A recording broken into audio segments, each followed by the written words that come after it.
की इनसाइट, ठंडे दिमाग से गेम प्लान करने वाला अनबीटन मास्टरमाइंड महेंद्र सिंह धोनी। ये बात तो दुनिया जानती है कि वर्ल्ड कप 2011 की जीत में सबसे बड़ा योगदान कैप्टन कूल का रहा। उनकी कैप्टनसी, उनका गेम सेंस और उनकी क्रिकेटिंग ब्रिलियंस की वजह से ही इंडिया को यह जीत हासिल हुई थी। मैच में अंपायर्स के फाइनल डिसीजन पावर को लेकर काफी सालों से बहस होती आई थी। कई बार अंपायर्स के डिसीजंस भी गलत साबित हो चुके थे। इसीलिए 2011 वर्ल्ड कप टूर्नामेंट में पहली बार डिसीजन रिव्यू सिस्टम यानी डीआरएस का फुल फॉर्म चाहे जो हो, लेकिन इंडियंस के लिए डीआरएस का मतलब है धोनी रिव्यू सिस्टम। धोनी ने इंडिविजुअली टूर्नामेंट में स्टंप्स के पीछे रहकर 10 डिसमिसल्स किए और जब बैट हाथ में आया तो कंसिस्टेंसी के साथ 9 इनिंग्स में 241 रन्स बनाए। लेकिन जरूरी बात यह थी कि धोनी की शार्पनेस का इस्तेमाल टीम सिलेक्शन से लेकर टीम मेट्स में जीत का जज्बा भरने के काम आया। एक्सपीरियंस्ड प्लेयर्स के साथ तालमेल बिठाकर उन्होंने विराट कोहली, रविचंद्रन अश्विन जैसे नए प्लेयर्स को भी मौका दिया।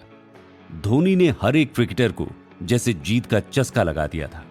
उन्होंने हर प्लेयर को टीम वर्क का इंपॉर्टेंस समझाकर एज ए टीम परफॉर्म करने के लिए इंस्पायर किया। हालांकि उस समय प्लेयर्स के बीच मिसअंडरस्टैंडिंग की खबरें सुर्खियां बटोर रही थी। जैसे कहा जाता था कि धोनी और सहवाग के बीच अनबन है और धोनी सहवाग को टीम से बाहर करना चाहते हैं, और फिर धोनी और युवराज के बीच ईगो क्लैशेस की खबरें आने लगी। इन सब के बावजूद टीम इंडिया के सामने सचिन तेंदुलकर नाम का सबसे बड़ा मोटिवेशन खड़ा था। फाइनल मैच में टॉप ऑर्डर फेल होने के बाद जब गौतम गंभीर और विराट भारत के मैच में वापसी कराने की कोशिश में जुटे थे, तब सचिन ने सहवाग के जरिए धोनी को यह मैसेज दिया कि अगर राइट हैंड बैट्समैन आउट होता है तो नेक्स्ट राइट हैंड बैट्समैन मैदान में उतरेगा, और अगर लेफ्ट हैंड आउट होता है तो लेफ्ट हैंडर जाएगा। फिर सचिन, सहवाग, धोनी और टीम के कोच गैरी कर्स्टन के बीच इस बारे में डिस्कशन भी हुआ। मतलब साफ था, गौतम गंभीर पहले आउट होते तो युवराज मैदान में उतरते, लेकिन पहले विराट कोहली आउट हुए और इसीलिए धोनी को युवी से पहले मैदान में उतरना पड़ा। गंभीर के साथ साझेदारी करते हुए एमएसडी ने 91 रन बनाए। लेकिन लाख पते की बात यह है कि सबसे मेमोरेबल मोमेंट था लास्ट सिक्सर। एमएसडी ने अपने खास अंदाज में सिक्सर के साथ इंडिया को वर्ल्ड कप जिता दिया। इंडियन टीम की मेहनत और लगन की वजह से India lifted the world cup. Insight, एक ऐसा योद्धा जिसे फाइट के बाद भुला दिया गया, गौतम गंभीर। 2011 वर्ल्ड कप की जब भी बात की जाती है तब कई दिग्गज खिलाड़ियों के नामों के पीछे एक नाम अक्सर छिपकर रहता है, गौतम गंभीर।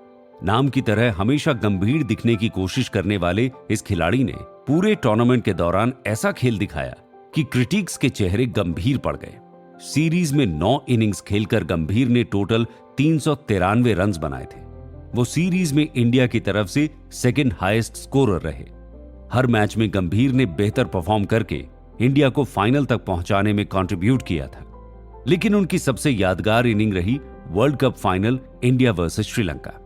श्रीलंका ने टॉस जीतकर पहले बैटिंग का फैसला लिया और इंडिया के सामने 274 रन का टारगेट रखा। लेकिन चेज करने मैदान में उतरे वीरेंद्र सहवाग इनिंग की दूसरी बॉल पर आउट हो गए। गंभीर ने बैटिंग के लिए आते ही मलिंगा की पहली बॉल पर बाउंड्री लगाकर अपने इरादे साफ कर दिए थे। लेकिन उसके बाद 7वें ओवर में सचिन तेंदुलकर पवेलियन लौट गए। इंडिया का स्कोर था 31 रन पर 2 विकेट। वो 2 विकेट जो किसी भी मैच को आसानी से अपनी तरफ खींचने की ताकत रखते थे। उन्हें पवेलियन भेजकर श्रीलंका ने इंडियन टीम पर प्रेशर टैक्टिक्स आजमानी शुरू की। लेकिन विराट कोहली ने समझदारी से गंभीर का साथ दिया। विराट और गंभीर की रनिंग बिटवीन द विकेट्स काफी तेज थी। वो क्विकली सिंगल्स डबल्स निकालकर स्ट्राइक रोटेट करते रहे। लेकिन तभी तिलक रत्ने दिलशान ने विराट को कॉट एंड बोल्ड करके इंडियन टीम को तीसरा झटका दिया और उस वक्त गंभीर का साथ देने मैदान में उतरे महेंद्र सिंह धोनी। उस सिचुएशन में धोनी के unmatchable running between the wicket speed की इंडिया को जरूरत थी, क्योंकि सामने गौतम गंभीर अपनी बैटिंग का जलवा दिखाते हुए इंडिया को जीत की तरफ ले जा रहे थे। लेकिन 42वें ओवर में थिसारा परेरा ने उन्हें क्लीन बोल्ड कर दिया। हालांकि तब तक गंभीर अपनी जिम्मेदारी सक्सेसफुली निभा चुके थे। टॉप ऑर्डर फेल होने के बाद मुश्किल हालात में अंडर प्रेशर बैटिंग करते हुए उन्होंने 97 रन्स बनाए और इंडिया को 223 रन्स तक पहुंचा दिया था। उसके बाद इंडिया को जीत के लिए सिर्फ 52 बॉल पर 52 रन यानी बॉल टू रन की जरूरत थी। अगर दिल से कहें तो अगर गौतम गंभीर उस मैच में एफिशिएंटली परफॉर्म नहीं करते तो शायद इंडिया वो मैच हार जाता। अफसोस की बात है कि 2011 के वर्ल्ड कप का कई बार जिक्र किया जाता है, कई सारे नाम गिनवाए जाते हैं, लेकिन गंभीर को काफी कम याद किया जाता है। की इनसाइट: क्रिकेट में सिर्फ बैटिंग से ही नहीं बल्कि बॉलिंग से भी मैच जीती जा सकती है, यह साबित करने वाला master of ball Zaheer Khan. Cricket के इतिहास में जब भी किसी विनिंग मोमेंट की बात की जाती है तब ज्यादातर बैटर्स का ही नाम जुबान पर आता है, लेकिन वर्ल्ड कप 2011 की ट्रॉफी इंडिया को दिलाने में सबसे बड़ा कंट्रीब्यूशन एक बॉलर का रहा, एक मास्टर ऑफ नकल ball Zaheer Khan. Indian team में स्कोरिंग का जिम्मा अगर सचिन, सहवाग, गंभीर, युवराज ने संभाला हुआ था तो सामने वाली टीम का स्कोरबोर्ड रोके रखने की जिम्मेदारी जहीर खान ने बखूबी निभाई। उनके नकल बॉल के खौफ ने बाकी टीम्स के टॉप ऑर्डर का चैन और सुकून छीन लिया था। जहीर खान ने सीरीज में सिर्फ 3.4 रन्स की इकोनॉमी के साथ सबसे ज्यादा 21 विकेट्स चटकाए थे। फाइनल मैच में भी श्रीलंका के ओपनर उपुल थरंगा को सेट होने से पहले पवेलियन भेज दिया और फिर चमारा कपुगेदरा को आते ही वापस भेज दिया। लेकिन वर्ल्ड कप में भारत हमेशा 2 फाइनल्स खेलता आया है, एक जो आईसीसी डिसाइड करता है और दूसरा फाइनल जो हर इंडियन के दिलो दिमाग पर छाया होता है।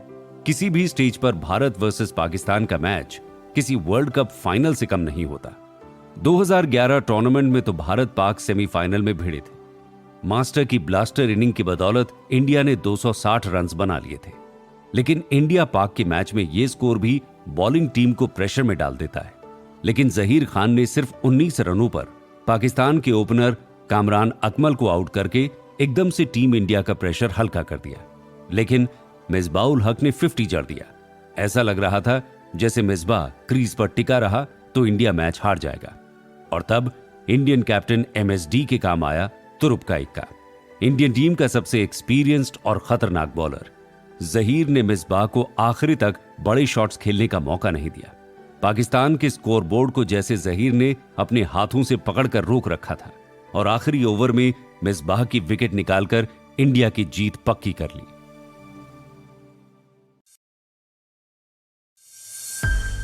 की insight: world's biggest cricket rivalry war, India versus पाक।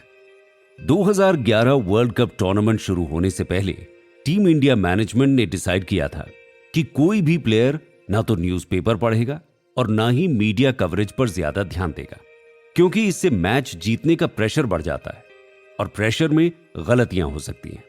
बावजूद इसके एक मैच का टीम के हर एक प्लेइंग और नॉन प्लेइंग क्रिकेटर पर जबरदस्त प्रेशर बना हुआ था। 30 मार्च 2011 को मोहाली के स्टेडियम पर खेला जाने वाला India versus Pakistan second semifinal match. Final में पहुंचने के लिए यह मैच जीतना बहुत जरूरी था, लेकिन इंडियंस के लिए यह मैच फाइनल से कई गुना बढ़कर था। धोनी ने टॉस जीतकर पहले बैटिंग करने का फैसला किया और द गॉड विद वीरू मैदान में उतरे। वीरू पाजी ने आते ही दनादन बाउंड्रीज की बरसात शुरू कर दी, लेकिन छठे ओवर तक 9 चौके लगाने के बाद वो 38 रन बनाकर आउट हो गए।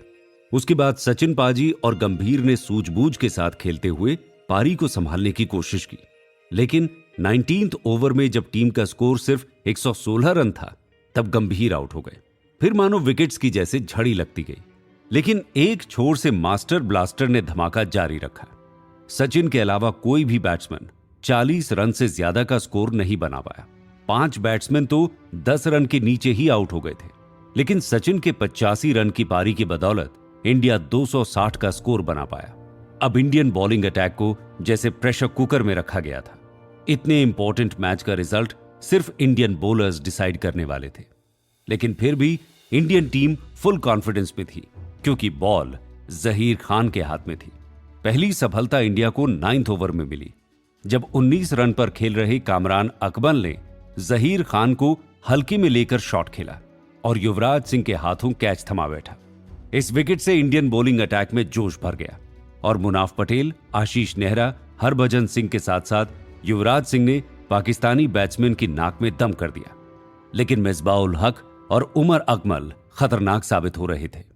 अकमल ने 2 6 और 1 4 मारकर 29 रन बना लिए थे और मिसबाह भी क्रीज पर सेट हो चुका था। ये जोड़ी तोड़ना इंडिया के लिए इंपॉर्टेंट बन चुका था, वरना मैच हारने का डर था। और तब हरभजन सिंह की सुपर टर्नर स्पिन बॉल काम आई। उमर अकमल समझ ही नहीं पाया कि बॉल कहां टिप होकर कहां से स्पिन हुआ और सीधा स्टंप से जा मिला। 34वें ओवर की पहली बॉल पर हरभजन ने जब अकमल को क्लीन बोल्ड किया, तब पाकिस्तान का स्कोर था 142 पर 5 विकेट्स और उसके तुरंत बाद मुनाफ पटेल ने अब्दुल रजाक को चलता किया। फिर मिसबाह का साथ देने शाहिद आफरीदी क्रीज पर उतरा। तब पाकिस्तान की उम्मीदें जगी थी, लेकिन 42वें ओवर में हरभजन सिंह ने अपनी उंगलियों का जादू चलाया और आफरीदी सहवाग के हाथ कैच दे बैठा। उसी मोमेंट पर मैच पूरी तरह से इंडिया के हाथ में आ गया था। जीत पक्की हो चुकी थी और रही सही कसर नेहरा ने टेल एंड्स के विकेट्स लपक कर पूरी कर दी। आखिर तक मिसबाह अपनी टीम की इज्जत बचाने के लिए क्रीज पर बना रहा, लेकिन जहीर को यह मंजूर नहीं था। उसे 50th ओवर की सेकंड लास्ट बॉल पर जहीर खान ने कोहली के हाथों कैच थमाकर लास्ट विकेट को भी पवेलियन वापस भेज दिया। सिर्फ एक बॉल पहले पाकिस्तान 231 के स्कोर पर ऑल आउट हो गई। इंडियन क्रिकेट फैंस के लिए यह moment world cup winning moment से भी ज्यादा बढ़कर था। की इनसाइट: सचिन तेंदुलकर की लाइफ की सबसे यादगार इनिंग थी 2011 वर्ल्ड कप फाइनल में पाकिस्तान के खिलाफ। इंडियन क्रिकेट टीम ने टूर्नामेंट शुरू होने से पहले ही अनाउंस कर दिया था कि क्रिकेट के भगवान के लिए टीम इंडिया वर्ल्ड कप 2011 किसी भी हाल में जीत कर ही रहेगी। हुआ भी वैसा। टीम इंडिया और बीसीसीआई ने वर्ल्ड कप की ये शानदार जीत the god of cricket master blaster Sachin Tendulkar ji के नाम की। लेकिन बहुत कम लोग इस बात को दोहराते हैं कि खुद सचिन तेंदुलकर टीम के साथ मिलकर ये जीत खींच लाए थे। 9 इनिंग्स में 91.98 के स्ट्राइक रेट से 2 शतक और 2 50s के साथ 482 रन बनाने वाले Sachin Tendulkar world cup series में इंडिया के हाईएस्ट रन स्कोरर थे और वर्ल्ड टीम्स में सेकंड हाईएस्ट स्कोरर रहे। और इस सीरीज में सचिन ने सबसे यादगार इनिंग खेली सेमीफाइनल मैच में पाकिस्तान के खिलाफ। मोहाली के मैदान पर जब सारे बैट्समैन फेल साबित हुए, तब सचिन ने फिर एक बार साबित किया कि क्यों उन्हें गॉड ऑफ क्रिकेट कहा जाता है। सचिन ने उस मैच में 85 रन बनाए। ये उस मैच में किसी प्लेयर का हाईएस्ट स्कोर था। पाकिस्तान के खिलाफ सेमीफाइनल में सचिन के वन मैन शो की बदौलत ही इंडिया फाइनल में छलांग लगा सका। लेकिन इस सीरीज के द सचिन शो में उनका साथ दिया था उनके सबसे करीबी खिलाड़ी वीरेंद्र सहवाग ने। पहले मैच में 175 रन बनाकर जीत की शुरुआत दिलाने वाले वीरू ने सचिन के साथ ऐसी ओपनिंग पार्टनरशिप बनाई जिसके दम पर हम मैच जीत गए। सहवाग ने गाने गुनगुनाते वर्ल्ड कप सीरीज के 8 मैचेस में 47 के एवरेज और 122 के स्ट्राइक रेट से 380 रन बनाए थे। सहवाग की बैटिंग के वक्त पुराने हिंदी फिल्मों के गाने गुनगुनाने की आदत के बारे में कौन नहीं जानता। लेकिन 2011 वर्ल्ड कप टूर्नामेंट ऐसा पीरियड था जब खुद सचिन तेंदुलकर सहवाग के गाने सुनकर बरस पड़े। उन्होंने सहवाग से कहा कि ओवर खत्म होने के बाद अगर तुमने गाना गाया ना वीरू, तो इस बैट से मार मार कर तुम्हें किशोर कुमार बना दूंगा। दरअसल साउथ अफ्रीका के खिलाफ मैच खेलते हुए जब सचिन सहवाग की द मोस्ट डेंजरस जोड़ी अफ्रीकन बॉलर्स के पसीने छोड़ा रही थी, तब सचिन बीच बीच में बॉलर्स की स्ट्रैटेजी और अपने गेम प्लान के बारे में सहवाग से बात करना चाहते थे। लेकिन वीरू जी तो गाने गुनगुनाते हुए माहौल को एंजॉय करने में बिजी थे। बाद में वीरू ने बताया था कि 15 ओवर्स में 125 के पार रन बना लिए थे, तब गेम प्लान क्या डिस्कस करना, गाना गाओ और छक्के मारो। खैर, उसके बाद 18वें ओवर में सहवाग आउट हो गए। लेकिन मुद्दे की बात यह है कि तब तक सहवाग ने शानदार 73 रन बनाकर टीम को मजबूत शुरुआत दे दी थी, वो भी बड़े आराम से फिल्मी गाने गुनगुनाते हुए।